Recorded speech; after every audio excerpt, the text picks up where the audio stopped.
শুরু হতে চলেছে কিন্তু স্কুল সেমিস্টারের আবারও অনলাইন ক্লাস। করোনার পরে ঠিক কবে অনলাইন ক্লাস স্কুলে হয়েছে এটা বলতে পারা অনেক মুশকিল, কিন্তু আমাদের জন্য স্কুলে অনলাইন ক্লাসের বন্দোবস্ত করছে পশ্চিমবঙ্গ শিক্ষা দপ্তর থেকে। এরকম একটি নোটিশ কিন্তু এমতো অবস্থায় পাওয়া যাচ্ছে বা এরকম একটি আভাস পাওয়া যাচ্ছে। দেখো, গত 30 এপ্রিল তোমাদের গরমের ছুটি পড়ে গেছে। এই ছুটিটি পড়ার কথা ছিল তোমাদের জন্য। সরকারি স্কুলের ক্যালেন্ডার অনুযায়ী তোমাদের এই গরমের ছুটি পড়ার কথা ছিল 12ই মে থেকে, এবং সেই গরমের ছুটিটা শেষ হওয়ার কথা ছিল 23শে মে।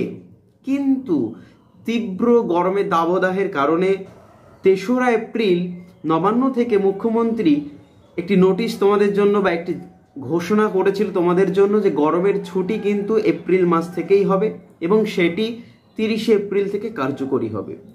কিন্তু এখন কথা হচ্ছে এই গরমের ছুটিটি কতদিন চলবে এবং কবে এই গরমের ছুটি শেষ হতে চলেছে এরকম কোনো নির্দিষ্ট তারিখ বা দিনক্ষণ কিন্তু তিনি ঘোষণা করেননি। অর্থাৎ কত দিনের ছুটি এটি বা কবে শেষ হচ্ছে এই ছুটিটি সেরকম কোনো দিনক্ষণ কিন্তু এখনো ঠিক করা হয়নি পশ্চিমবঙ্গ শিক্ষা দপ্তর থেকে।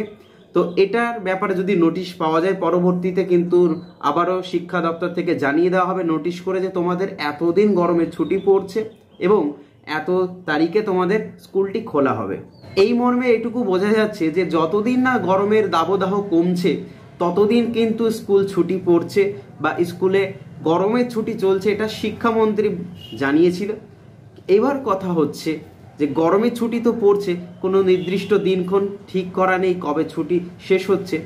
এমতো অবস্থায় দাঁড়িয়ে যেহেতু এবছর একটি নতুন শিক্ষানীতি চালু হয়েছে উচ্চ মাধ্যমিকে, একাদশ এবং দ্বাদশ শ্রেণীর যে নতুন শিক্ষানীতি অনুযায়ী অর্থাৎ যে নতুন সেমিস্টার ব্যবস্থা শিক্ষা ব্যবস্থা, সেই শিক্ষা ব্যবস্থায় কিন্তু অনেকটাই ক্ষতি হতে চলেছে যারা এবছরে দ্বাদশ শ্রেণীর 3rd সেমিস্টারে পড়ছো তাদের জন্য।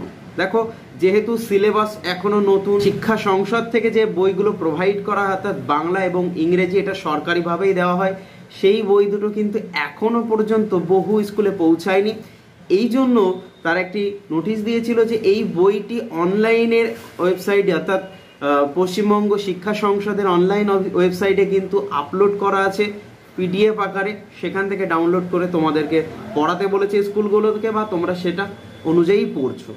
এখন কথা হচ্ছে যেহেতু স্কুল বন্ধ হয়ে গেছে তো ক্লাসগুলো কিভাবে চলবে, এই মর্মে শিক্ষা দপ্তর থেকে জানানো হয়েছে যে নতুন করে আবার কিন্তু তোমাদের জন্য প্রত্যেকটি স্কুলে এই নোটিশটি হয়তো জারি করা হচ্ছে বা হবে পরবর্তীতে। খুব দ্রুত এই কাজ সম্পন্ন হবে, কয়েকদিনের মধ্যেই তোমরা জানতে পারবে যে তোমাদের স্কুল থেকে অনলাইন ক্লাসের বন্দোবস্ত করা হবে। তো এটুকুই তোমাদের জন্য জানার ছিল, বা স্কুল থেকে কিন্তু তোমাদেরকে এই গরমের ছুটির মধ্যে অনলাইনে ক্লাস করাতে পারে যাতে তোমাদের পড়াশোনাটা এগিয়ে থাকে। তো এরকমই ভিডিও পেতে কিন্তু অবশ্যই চ্যানেলটিকে সাবস্ক্রাইব করে বেল আইকনটি প্রেস করে দিও। তো দেখা হচ্ছে পরবর্তী ভিডিওতে।